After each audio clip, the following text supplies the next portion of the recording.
1,350 millions de dollars pour soutenir les jeunes de la Côte-du-Sud. L'histoire d'Amable Bélanger, mise en lumière par l'art et la langue française. Un nouveau souffle pour la Société de développement économique et le parc industriel de Montmagny.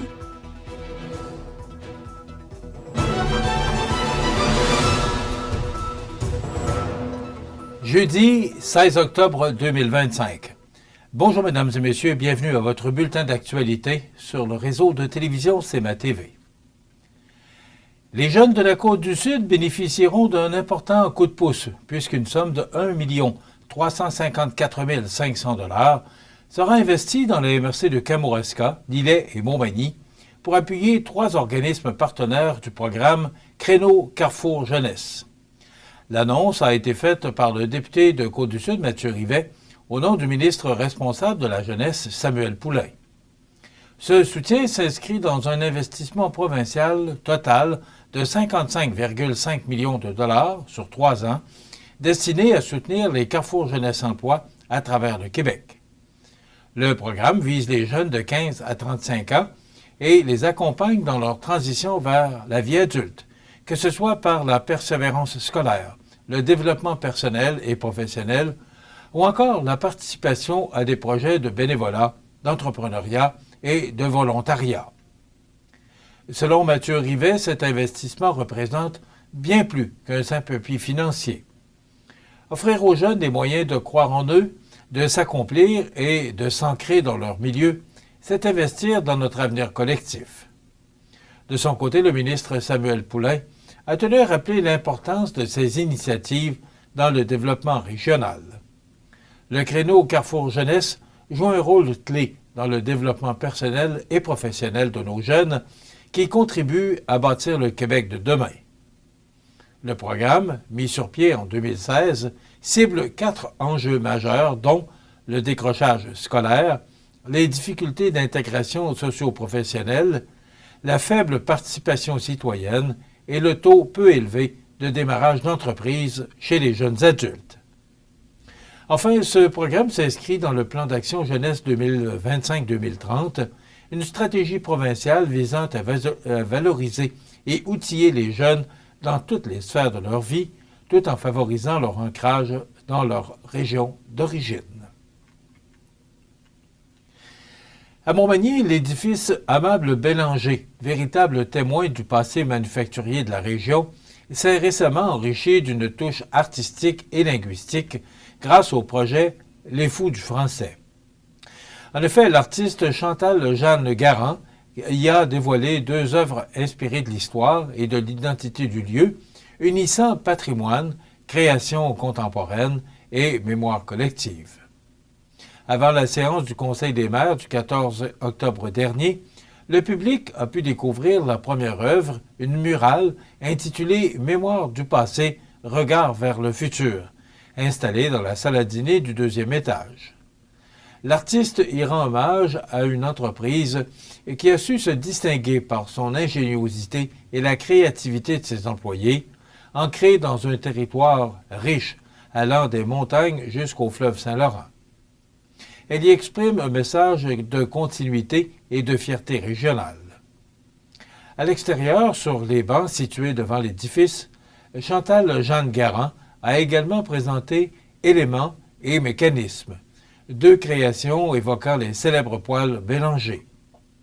Ces œuvres rappellent l'importance de l'industrialisation et rendent hommage aux rouages et engrenages qui ont façonné la vie économique locale.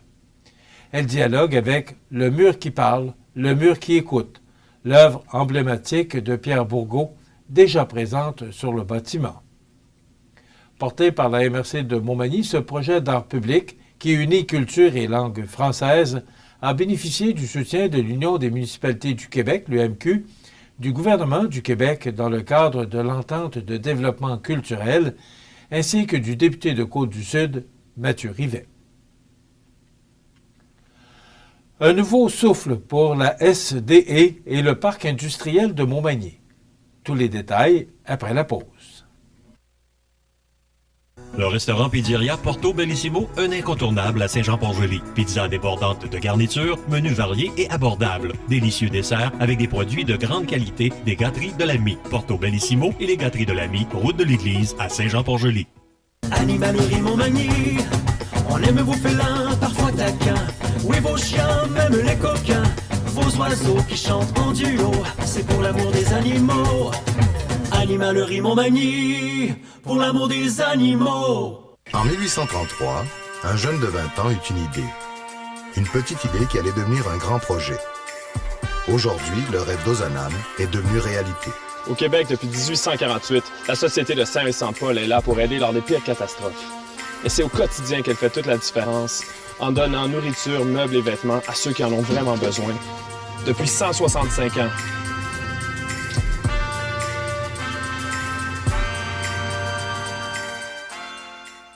Vous regardez C'est ma TV, le réseau de l'information sur la Côte-du-Sud.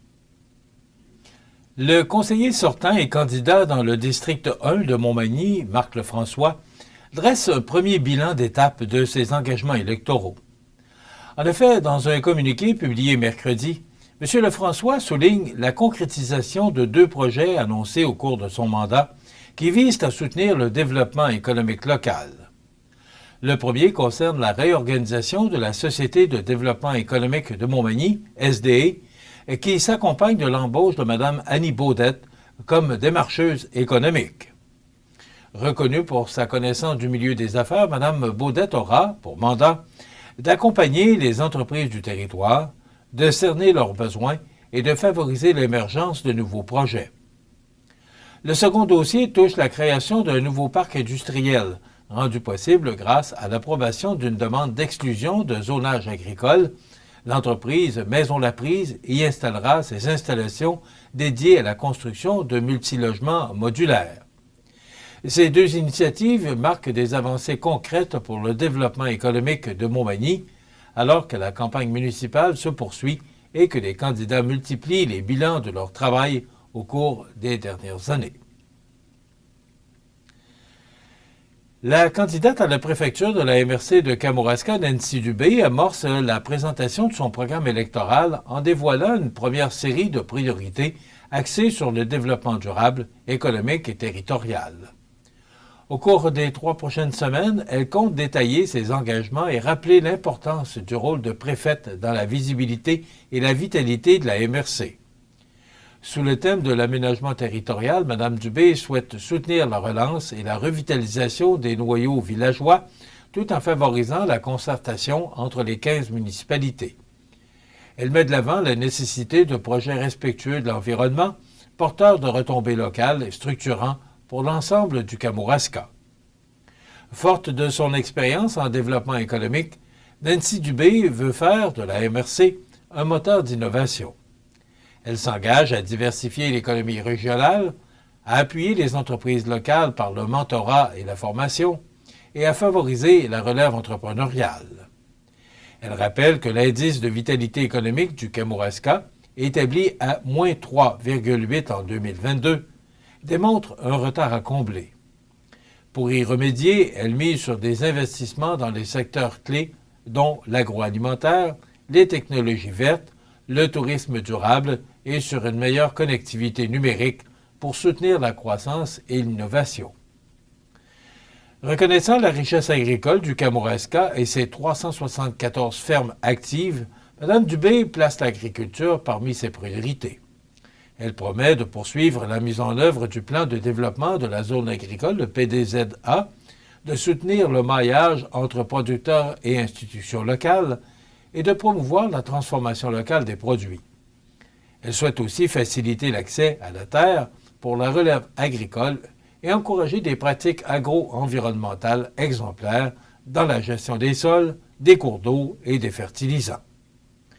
Nancy Dubé s'engage à faire de la MRC un leader de la transition climatique, en soutenant les municipalités dans leurs actions pour réduire les gaz à effet de serre et en sensibilisant les citoyens aux enjeux environnementaux. Enfin, Mme Dubé rappelle que le rôle de préfète s'étend à une trentaine de comités influents et que le scrutin du 2 novembre sera déterminant pour l'avenir du Kamouraska. Lauréate de la médaille du roi Charles III en 2025, Mme Dubé met de l'avant sa trentaine d'années d'expérience en communication et en développement régional pour faire rayonner son milieu. Demain vendredi sera Journée internationale pour l'élimination de la pauvreté. L'organisme Espace Finance lance un message clair que la précarité financière ne connaît ni âge, ni statut social, ni région. Elle peut toucher n'importe qui, parfois du jour au lendemain. En effet, une séparation, une perte d'emploi, une maladie ou simplement la hausse constante du coût de la vie peuvent bouleverser l'équilibre financier d'une personne ou d'une famille. Contrairement à ce que plusieurs croient encore, la pauvreté ne se limite pas à l'extrême misère ou à l'itinérance. Elle peut se traduire par des difficultés à payer ses besoins essentiels, par des dettes qui s'accumulent ou encore par cette peur grandissante de ne pas pouvoir faire face à un imprévu. Chez Espace Finance, les conseillers entendent chaque jour des témoignages bouleversants. Je n'ai pas d'économie, dès qu'un imprévu arrive, je ne sais plus comment m'en sortir. Ou encore, avec l'épicerie et le logement qui ont augmenté de plus de 200 $ par mois, je n'y arrive plus. Ou encore, j'ai honte de parler d'argent, même avec mes proches. Ces confidences illustrent bien une réalité vécue par un nombre croissant de ménages, y compris ceux qui occupent un emploi. Le stress financier, souvent silencieux, peut entraîner des répercussions importantes sur la santé mentale, la vie familiale et même la productivité au travail. Espace Finance rappelle que la prévention et l'éducation financière sont des alliés précieux pour éviter que la situation ne s'aggrave. L'organisme encourage chacun à planifier un budget réaliste, à se renseigner sur ses droits et recours, à demander de l'aide dès les premiers signes de difficulté et à briser le tabou de l'argent en parlant ouvertement. Grâce à ces activités d'aide, d'éducation et d'intervention en matière de budget, d'endettement et de logement, Espace Finance, organisme à but non lucratif, œuvre quotidiennement pour redonner confiance aux citoyens et les aider à retrouver une stabilité financière durable.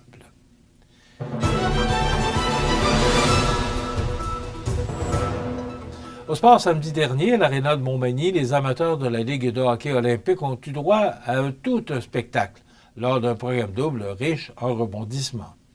Dans le premier affrontement, le restaurant La Rive a eu raison de son éternel rival, Hockey-Pneus, dans un match serré, se soldant par une victoire de 7-6.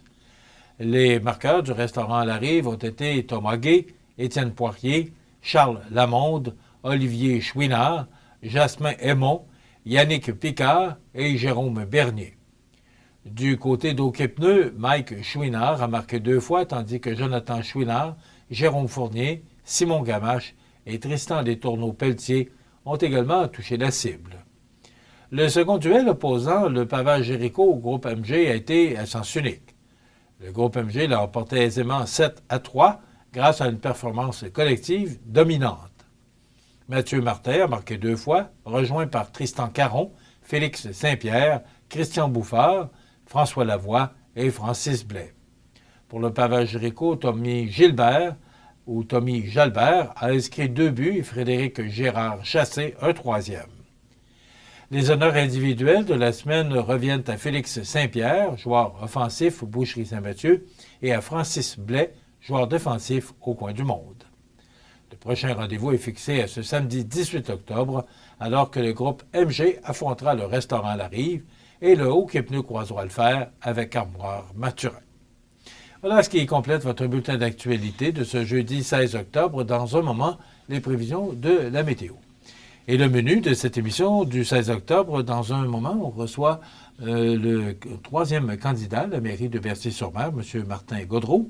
Également, on vous présente en rediffusion une entrevue qu'on a réalisée la semaine passée avec Michel Bernard, Guy Drouin et Paul Giasson pour nous parler de cette journée internationale pour l'élimination de la pauvreté qui aura lieu demain, vendredi. Et justement, il y avait Soupe populaire, je vous en ai parlé hier, d'autres activités vendredi et samedi dans le cadre de cette journée internationale pour l'élimination de la pauvreté sous le thème « La pauvreté peut prendre différents visages ». Il y aura bien sûr Audrey Saint-Pierre qui viendra nous parler du magasin Coop IGA La Paix de Saint-Jean-Port-Joli. Bien sûr, il y aura l'activité en fin d'émission, l'actualité, j'ai bien dit, et les avis de décès. Voilà, c'est le menu qu'on vous propose pour cette émission du 16 octobre. Je vous souhaite donc une excellente émission à notre antenne.